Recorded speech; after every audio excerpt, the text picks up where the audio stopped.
So, as you know, the title for the webinar today is all about mindfulness-based coaching. And you won't be surprised at all to hear that, of course, Damion is going to be, well, I'm going to be in conversation with Damion around that. But given the topic, we thought it would be nice to start with a short grounding. So, Damion, can let you lead this for us. Yeah, thanks, Liz. So welcome, everybody. It's going to take a few minutes maximum. So either sitting down or you could be standing up like me. If you're standing up, just feet shoulder width apart. I'd say just don't lock your knees. If you're sitting down, just putting both feet flat on the floor and sitting upright in the chair. If you're comfortable, allowing the eyes to close. Otherwise, we can gaze in front of us with a soft gaze.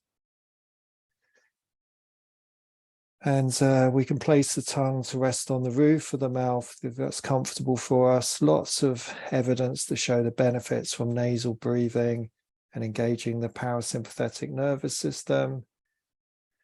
Lowering the chin ever so slightly, just to lengthen the spine at the back of the neck. And let's just start by bringing the attention inside the body. And we can just start in this moment of pausing by noticing how we are. So we may have had busy mornings up until this point, but just noticing any echoes from the day. We can notice the internal weather patterns at the moment. So what's happening for us? How are we? And we're not trying to change anything. We're just pausing and noticing and allowing everything to be as it is. And then on an out breath, just bringing the attention down through the body and down to the feet on the floor. And we're just going to start this practice by really feeling the feet. So we're not thinking, we're really sensing the felt sense of the feet on the floor. So there may be pressure on different parts of the feet. We may be noticing temperature. And perhaps there's nothing at all. We can experience numbness. Are the sensations changing? Do they stay the same? So we're really getting a felt sense of groundedness. And then if we're sitting, we could also notice the felt sense of contact with the seat. Backs of the legs, the sit bones, that felt sense of the weight of the body going into the chair. If we're standing, the weight of the body going through the feet. And just exploring the sensations of the support of the seat beneath us. And then from this strong base, we can just feel into the height of the upper body coming out of this base. So the torso, the neck, the head balanced on top, the shoulders, the arms, the hands. So really feeling the felt sense of the upper body. And as we're noticing the upper body, just see if we're holding any tension anywhere. So we often carry stress around in the upper body as tightness, as tension. And if that's true for us, we're noticing that felt sense of holding tightness in the body. Just see if we can allow these places to relax and release. That felt sense of letting go just a bit more into this posture. So softening the hands, allowing the shoulders to drop down. Unclenching the jaws, we can even bring a slight smile to the face. Softening the eyes, relaxing the forehead. And if there's tension at the back of the neck, we could even choose to slowly rotate the head as a way of releasing the neck. And then from this more grounded and relaxed body, just noticing the physical experience of breathing. And just for a couple of breaths, we're just going to trace the air as it enters the nostrils down to the lungs with the in-breath. And then moves out from the lungs, out through the body, out the nostrils on the out-breath. So we're just breathing and we're fully aware that we're breathing as an anchor for our present moment attention.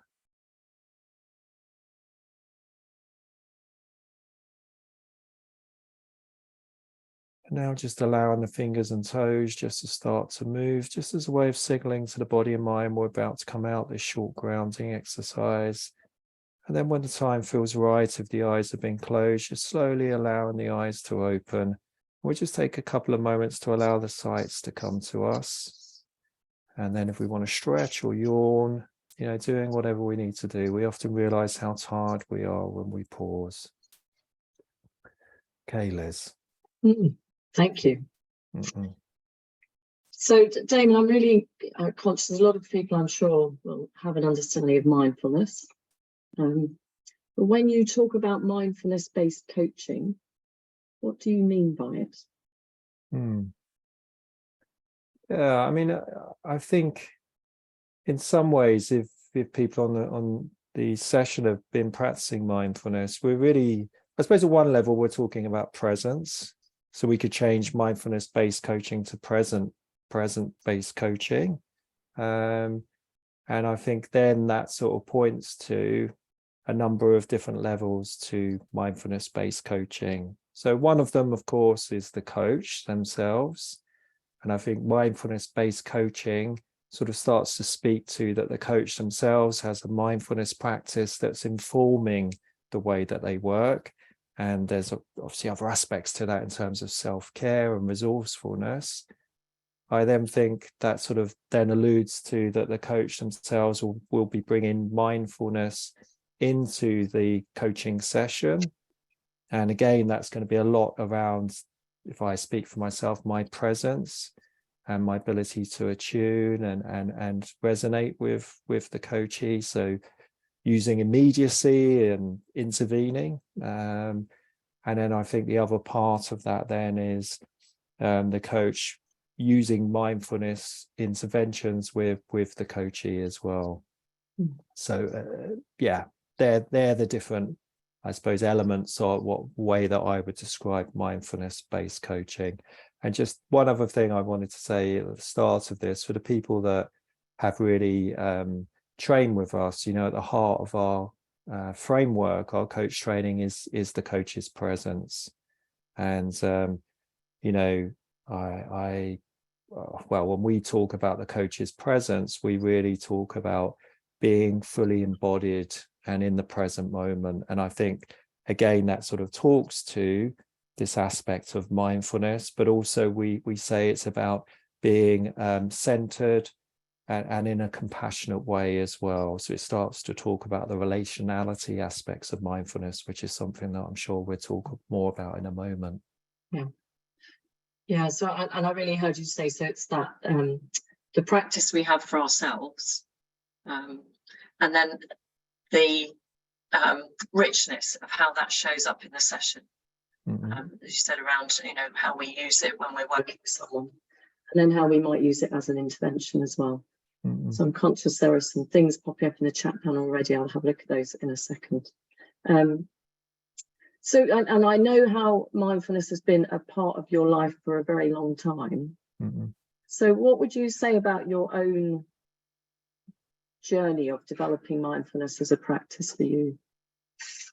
Yeah, I mean, so if I'm sort of really transparent, I mean, I connected to mindfulness a long time ago through martial arts. It was meditation, but about over 17 years ago now, as a result of some therapy I was having, I was introduced to mindfulness practice, and it had a massive impact on my ability to be present in my life. I think the key thing is when we're practicing mindfulness, so it's obviously a practice we're doing on our own for ourselves, but we really understand how I suppose in some ways it's like we're holding a mirror up. So we're getting to understand a lot about our inner world and our inner conditions, which is often about how we're relating to events and the outer world. But we really get to see how we make meaning and we create reactivity in our lives. And so I think from my own personal experience, I suppose as my awareness about myself started to deepen, I noticed as a coach, I started to be able to tune into the ways that the coachee was creating meaning in terms of the narrative that they were creating. So that's I suppose one thing that I really started to notice. And if it's okay, I want to talk a bit about the relationality aspect of this, because I think this is really helpful for coaches and for people who've trained with us. Again, you'll have heard me describe this in the past, but John Kabat-Zinn, who developed the mindfulness-based stress reduction program, and I trained as an MBSR teacher, originally came up with 7 attitudes for practice, and he's now changed that slightly to they're now 9 attitudes. So he's added generosity and gratitude. But again, I think if we think about mindfulness at one level, being present moment awareness, what am I experiencing in this moment? But the other aspect is therefore, how am I relating to that experience? And again, I was going to talk for a moment, and then please ask me any questions. But we think about these. I'm going to mention the 7 principles. But if we think about one of these key principles, non-judgment. So I bring an attitude of non-judgment to my experience when I'm practicing mindfulness. So I start to hold a more spacious, non-judging attitude to what I'm experiencing. I sort of think as a coach, it's a credible characteristic or quality to bring into the coaching session. We talk about being non-judgmental, but I think coachees will experience that. But it comes from the quality that we create for our own inner world, I would say, So non-judging being one of them, patience, holding more patience in terms of the experience that we're meeting. Again, there's that sort of spaciousness around that. How can we sit with a coaching client and hold that attitude of patience? They might be in a very challenging space, but for me, I know that unhooks me from needing to do, and I can focus on being. And we can talk about all of these, but I think another one I'll just mention, trust. As we learn to listen to ourselves at a deeper level, we start to trust. I'm holding my sort of guts, because a lot of it is about trusting this inner wisdom, these instincts. It doesn't come from here, And again, I'm not negating cognitive ability, because of course cognition is helpful, but the challenge is often, again, when we're listening from a place of fixing and wanting to do to the coachee, often this will be overriding our instincts around what the coachee needs as well. So I think these attitudes, and there's more written on our website about these, fundamentally for me really talk to the quality of the relationship that the coach can establish if they are coming from an authentic place for holding this for themselves. Yeah. So a bit of a long answer, but I think what I've really learned from my own relationship with mindfulness is, I suppose the more I've practiced, the more it's been having an impact into my coaching work more and more. And there's just, it's lovely to sit and listen to you, David, because there's such passion in it. There's so much I could play back, but actually the thing that really struck me about what you're saying is that sense of your own relationship to yourself first, of understanding your own responses, reactions, and holding those compassionately and non-judgmentally. Yeah. And then, how that really, you're doing this with your hands, creates the space. And the words that came to mind was sort of that generous, expansive space where someone really does experience you holding that for them too. Yeah, thank you, Liz. And I think, and again, the more we become aware of our own narratives, our own conditioning, and we work through that, I think the more we connect to our true authentic self. And I also think, what do I see in terms of mindfulness-based coaching? I see a coach that's working very much in the present moment and inviting the coachee to step out of their narratives by going into the present moment. And by doing that, they start to connect to more of their own authentic self, So yeah, it really resonates. So in a way, you've started to talk about some of the benefits of it to you, to your practice, to your clients. And again, your body language is very, so you're doing this sort of deepening of the, not only the relationship, but the exploration. What else would you say you've observed about the benefits of it as an approach? Well, not as an approach is the wrong word. Practice. Yeah. Practice. I think it's a practice. So I think that what's useful about this, so for me, it's sort of dropping more and more into our being as a coach, actually. And I think the more that we're being gained, the more that we're able to invite the coaching clients to do the same. I mean, there's been so many benefits to my life. I mean, I often say when I'm teaching mindfulness to groups, so my wife was here, she would say I'm a better dad and a better husband as a result of practicing. But I really sort of just think about it as a bit like the keel of my ship. The more I practice, the more I'm on this even keel in my life. I think as a coach, one of the biggest shifts it had was actually enabling me to coach from a more embodied presence, actually. And so, again, on our coach training, when we're training coaches to use and access themselves as an instrument and really work with that immediacy of what's emerging in the coaching session, I think, again, it really enabled me to trust what I was feeling and what I was sensing, and to use that more and more as an intervention with the coach as an offer, of course. I think once I started teaching mindfulness and I started to use it with coachees, and let's just say I don't often, unless they talk to me about mindfulness, I won't necessarily use mindfulness as a term with them. I do contract about it with them. The fact that I use grounding techniques at the start of a coaching session, I tend to use language like that. But I found with coaching clients, quite often they arrive into the coaching session in a doing mode because they're coming out of a meeting, especially now coming off a Teams meeting and then coming into the coaching session. Their energy can be quite fast and doing. And I will often say to them, look, I'm going to invite us to do a grounding exercise just as a way of shifting mental gears, because I want to take you into a reflective space. And I found that by using that at the start of a coaching session, as an example, I found that my coachees, again, I'm going to use the phrase slows down their process. What I mean is I think they become more aware of what's happening for them. So again, I've seen some benefits in that way. But I think as my practice has developed and I started to use various interventions in the session, I think the other benefits I've seen is really supporting my coachees to work with emotion, for example. And then,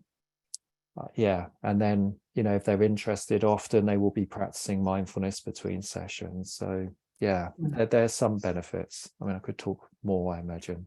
Yeah. Well, and again, I was smiling a bit as you were talking, because I know, it's been a journey for me to also learn to trust, the rest of my body. I quite enjoy my head at times, as you all know.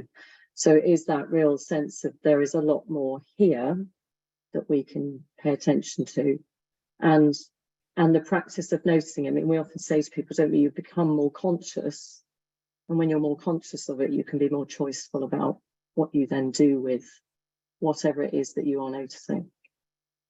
Yeah, because I think the challenge for, sometimes as coaches, you may ask a question such as, what are you feeling as you say that to me?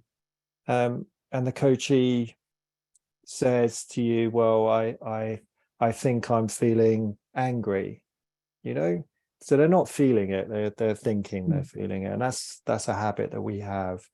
And I think with becoming more conscious of what they're really experiencing, well, they may be perhaps they are experiencing anger, but there'll be more there, So I think, again, that idea of the expansion it creates, it starts to really, I suppose, open up the coachee's process of really what is happening in them, because we have the habit, don't we, of making everything into a noun and it becomes a thing.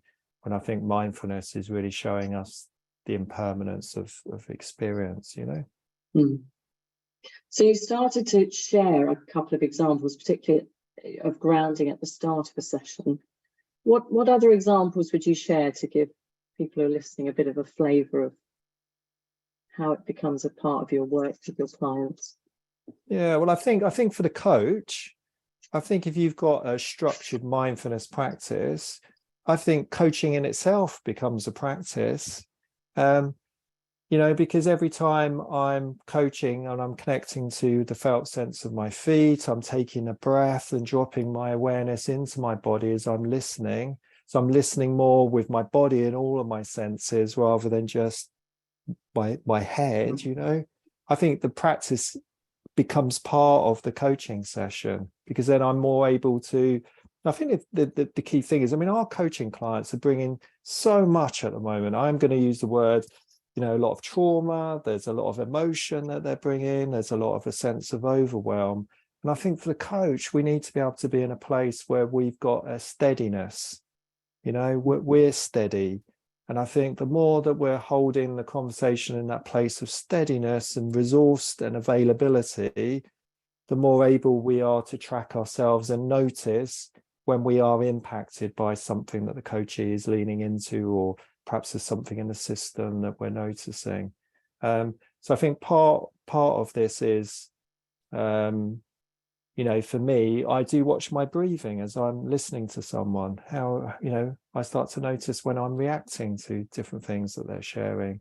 For my coachees, I think just simple things, if I'm ever going to do any experiential work with them, so perhaps we're going to do a visualization, or maybe they're going to get up and move around the room, I will always do a very short, again, I'll use probably the phrase grounding a lot of the time, because I find it's a great way of connecting them to more of their different ways of knowing. So again, I think in micro moments in a session, you might be doing it. For those that have practiced mindfulness, once you start to understand practices like rain, for instance, again, if someone is experiencing perhaps feeling a bit more overwhelmed by an emotion, for example, sometimes using a mindfulness practice like rain, which really connects present moment awareness and compassion, can be a helpful exercise to do with someone. But I think you need to, again, with anything as a coach, it needs to be authentic, it needs to be congruent to us. So mindfulness isn't for everybody, and I really have seen that over the years.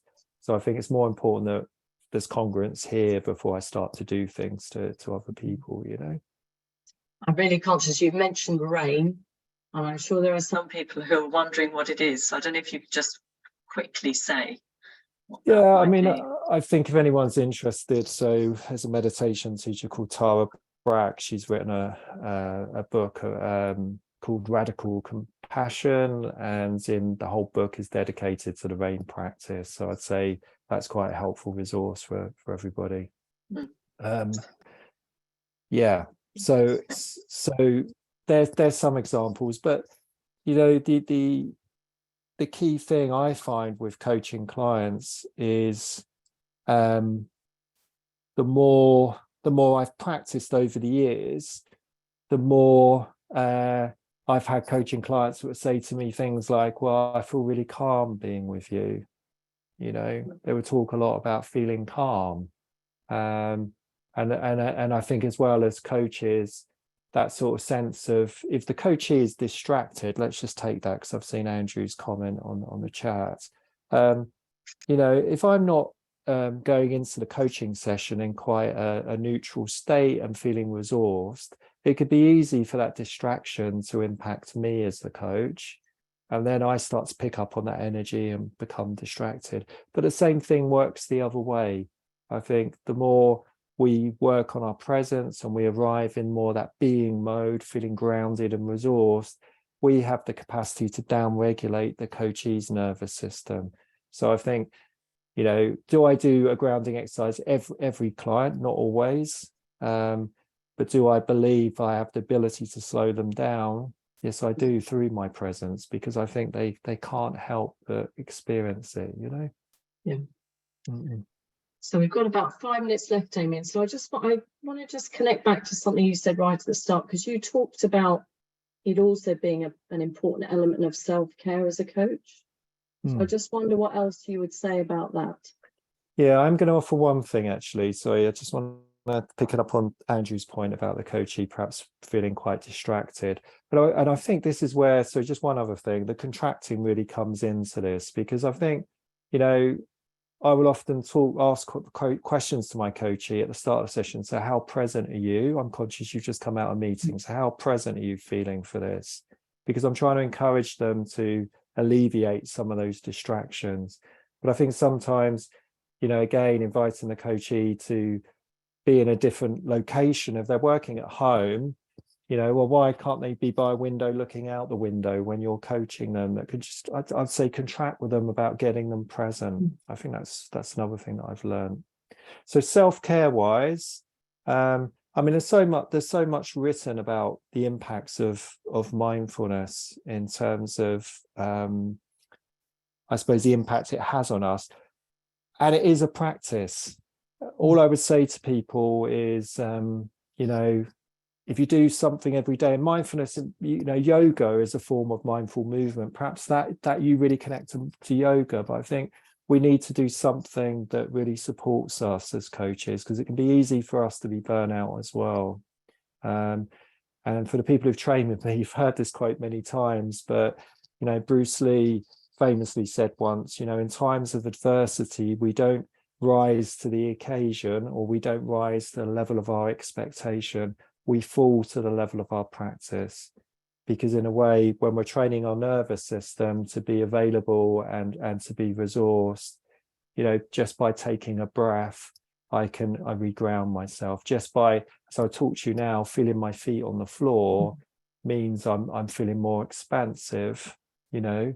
So these micro moments can have an impact if the practice is there, is what I would say. But self-care is such an important part of this, you know, the idea we're weaving a parachute every day rather than looking for it when we're about to, you know, jump out the plane.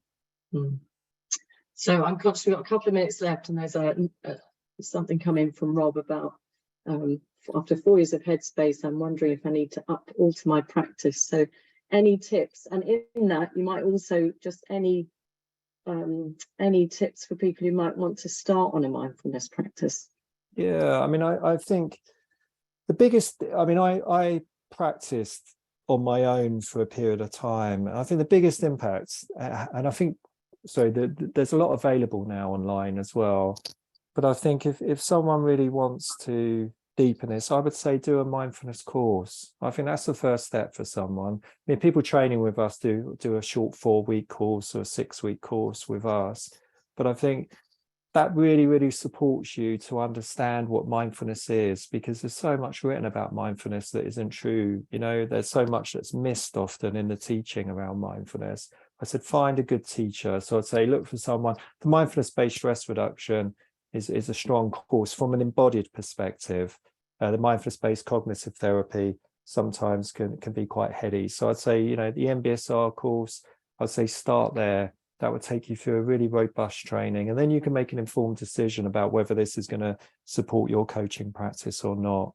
But I would say, you know, if you're thinking about doing this for yourself, the other option is, you know, go on a short retreat, you know, for a day or even a weekend. That will give you a good sense of the impact of a deeper experience can have.